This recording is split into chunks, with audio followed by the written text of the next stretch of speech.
कहानी महाभारत और भगवद गीता की है। कई लोक कथाओं में भी इस कहानी का जिक्र मिलता है। एक कौवा और गरुड़ की दोस्ती हो गई। दोनों काफ़ी समय एक साथ गुजारते थे। उनमें मित्रता इतनी गहरी हो गई थी कि आपस में कोई भी बात नहीं छिपाते थे। एक दिन दोनों एक नदी के किनारे पेड़ पर बैठे बात कर रहे थे। तभी यमदूत उधर से गुजरा। वो कौवे को देखकर मुस्कुराया। गरुड़ और कौवे ने उस यमदूत को अनदेखा किया और अपनी बातों में लग गए। लेकिन अगले दिन फिर वही हुआ।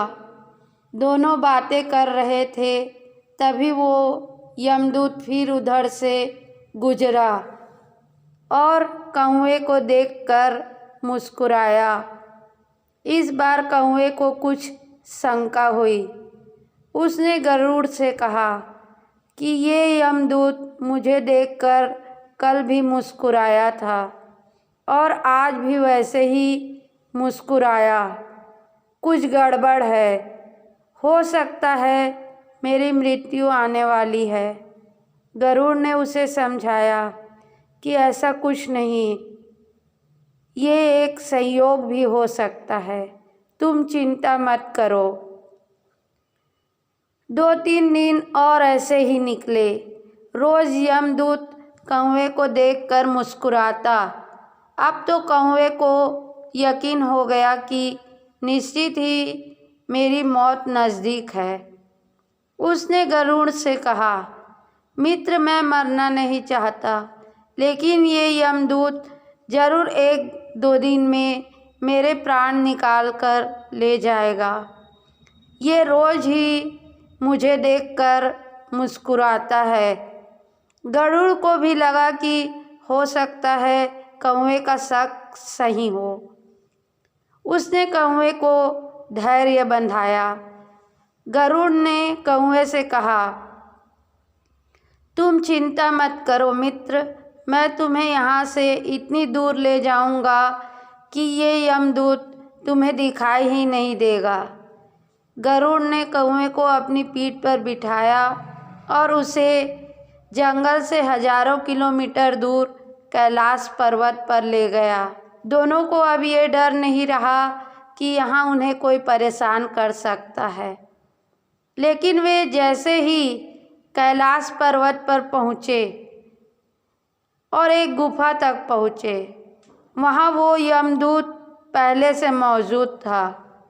उसने कौवा को देखते ही उस पर पास फेंक कर उसके प्राण ले लिए।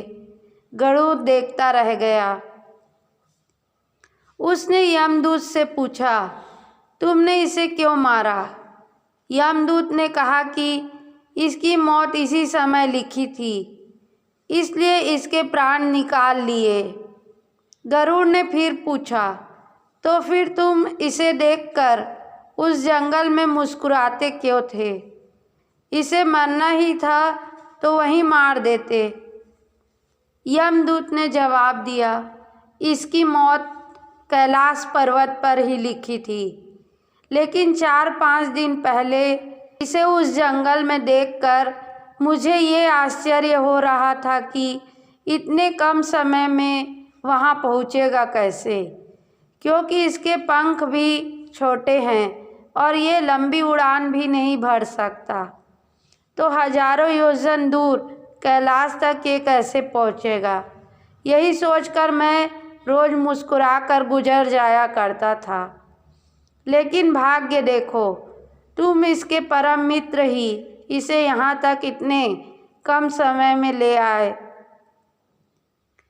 जीवन और मृत्यु भाग्य की बात है, इससे कहीं भी छिपा या बचा नहीं जा सकता।